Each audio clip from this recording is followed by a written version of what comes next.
Poppy Playtime Chapter 2 is absolutely full of secrets, hidden clues, and lore, even more so than Chapter 1. And now that I've managed to play the game through twice, I've found quite a few of them for you.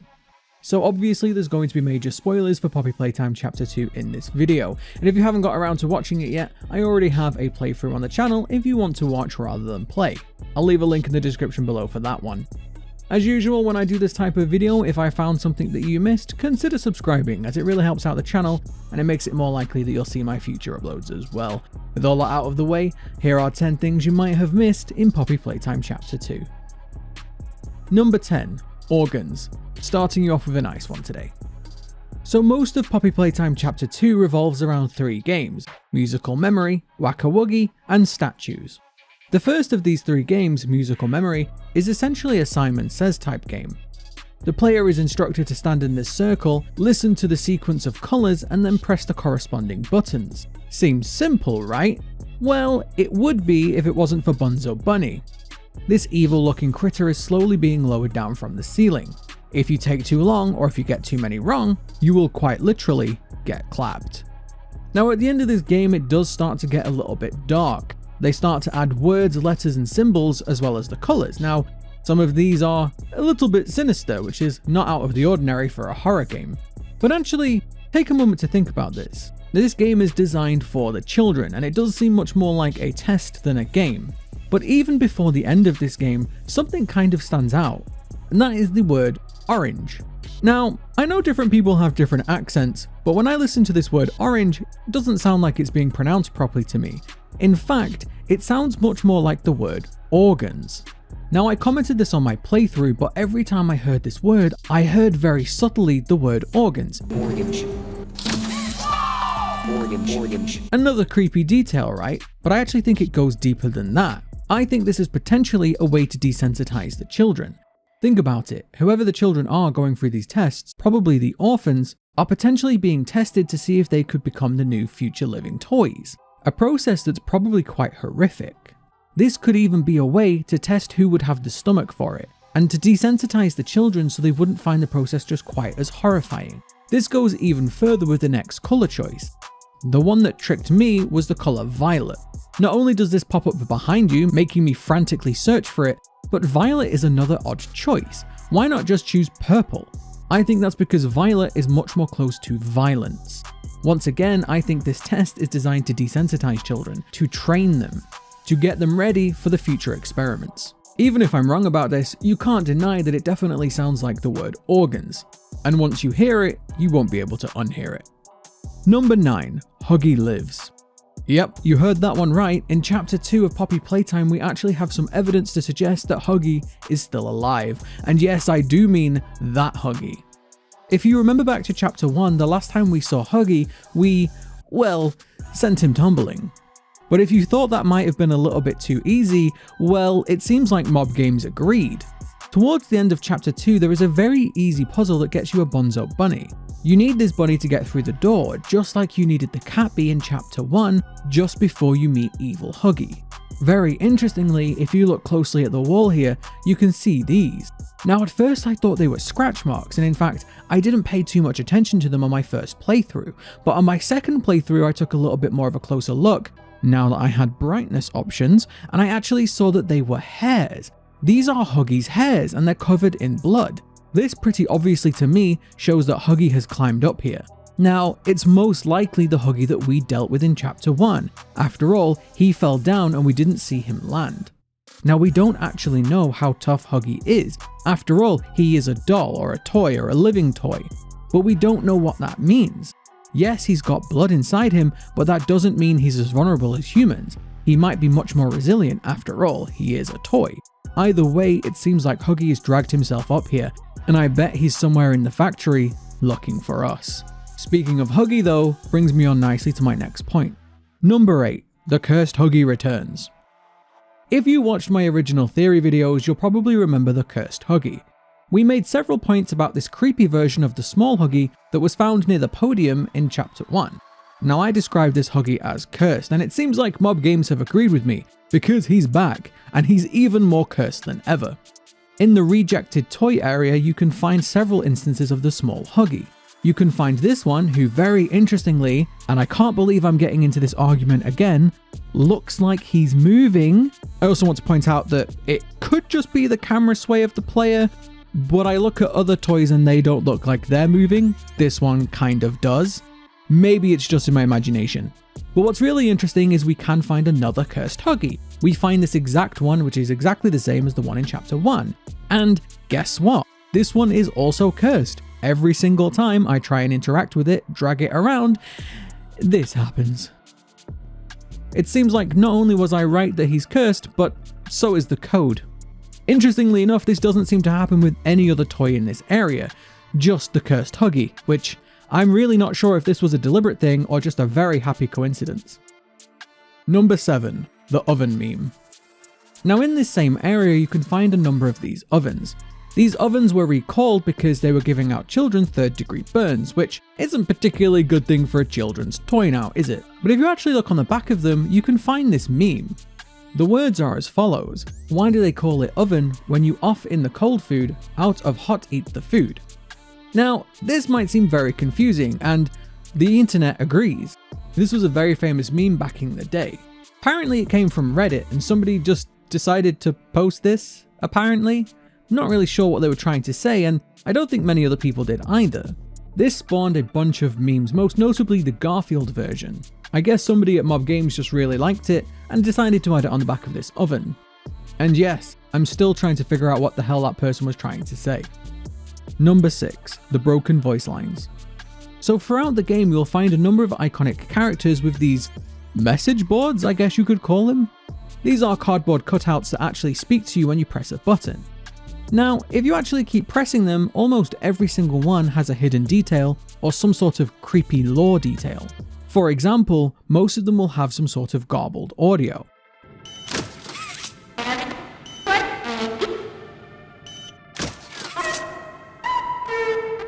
Now, I'm not sure if this is some sort of secret. I have tried manipulating the audio and as of yet, I haven't found any hidden message or code, but that doesn't mean that it isn't. But even if you just take it as some garbled audio, it does seem a little bit odd. Is that because these are degrading over time, just like the residents of the factory, or were they buggy and broken all along? Also, like residents of this factory. But a couple of them actually have very interesting details. Don't make me sting you! I'll do it! You need to get out of here. Just kidding! Go have fun! For example, Bronze lines get very sinister. He starts telling you jokes, but the very last joke he says is a bit creepy, especially for a cardboard cutout.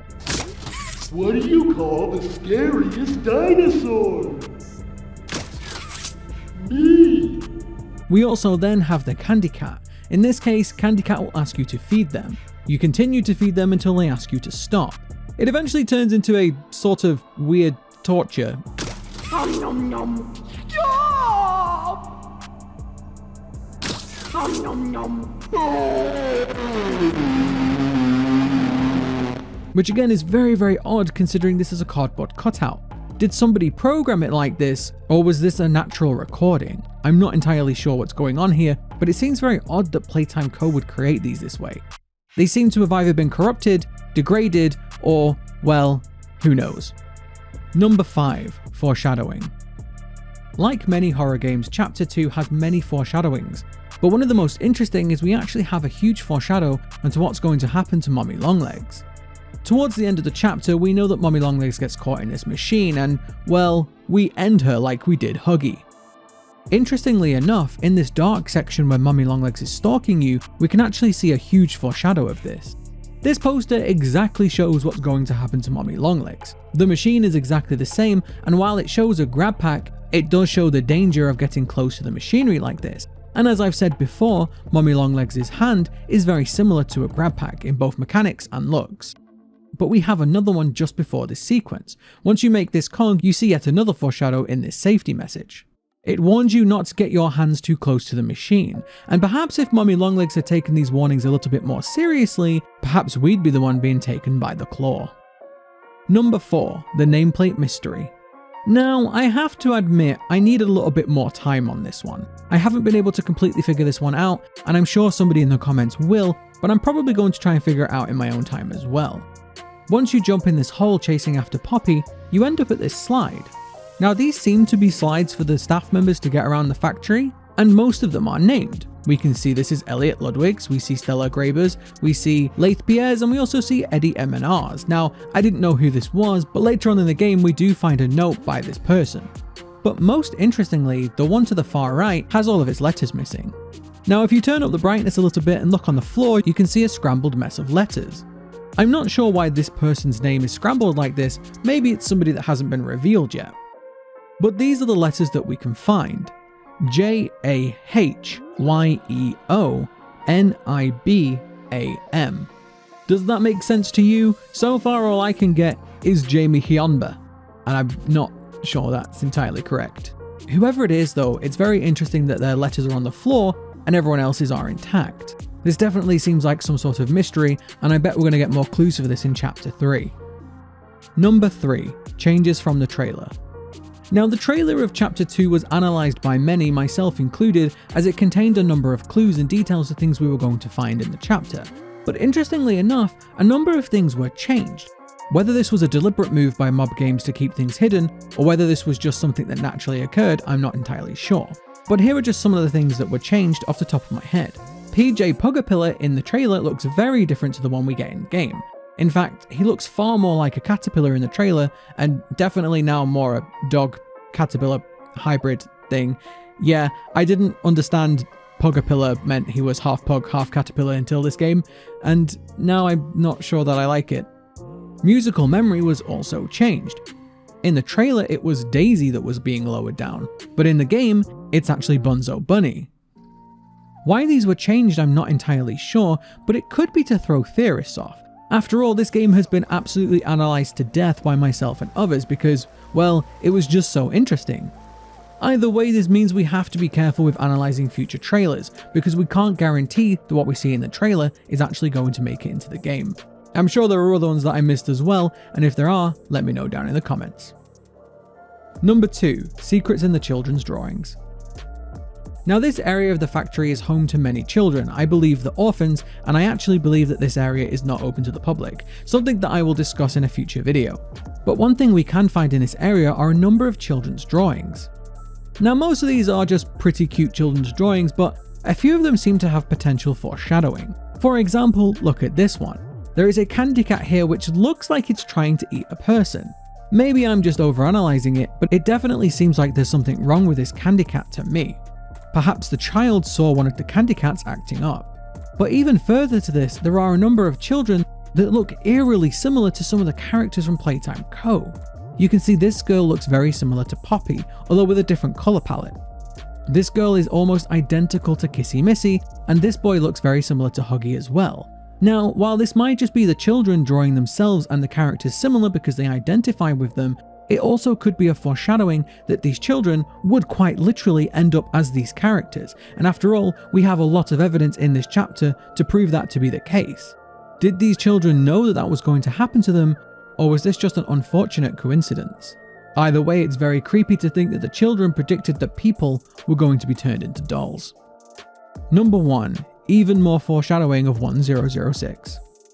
Now, as I said earlier, there is a lot of foreshadowing in this chapter, but one thing that I'm speculating here is that there is a lot of foreshadowing for Experiment 1006. Now, we do have confirmation that Experiment 1006 is not Huggy Wuggy, and I still believe that Experiment 1006 is the owner of this claw. Now, towards the end of this chapter, we see that this claw is dragging off half of Mommy Longlegs, and I believe they're going to be adding Mommy Longlegs to themselves, some sort of amalgamation of experiments. Perhaps they're going to continue adding bits towards themselves to make themselves stronger. But if that's the case, then we actually have that as a foreshadowing throughout the game, particularly with PJ Pugapillar. If you look at PJ Pugapillar's box, he is a Swappimal, and these are described as being animals that you can put together to make them grow. This could even explain why we see all of these toys around the factory all ripped up and torn. Perhaps they weren't being killed or eaten like we first guessed, but perhaps they're being added to Experiment 1006. Perhaps each time 1006 comes across a new toy, they take the parts that they need and add them to themselves. This has massive consequences, as we know now they have part of Mommy Longlegs. Why this toy is doing this I'm not entirely sure, but after listening to the scientist tape in this area, it definitely seems like this toy is incredibly intelligent and it has a plan, and it seems like it wants to escape. After all, it didn't like being confined by the scientists, and who knows what its plan is now. Either way, I'm betting this is one creepy experiment. So there you go, those are 10 things you may have missed in Poppy Playtime Chapter 2. I know there are absolutely loads more things to discuss. I have a load of theories on this game, and I'll be bringing those videos out as fast as I can. If you did enjoy this one, don't forget to give it a like. Let me know down in the comments below what you thought of this list, and as always, thank you very much for watching, and I will see you next time.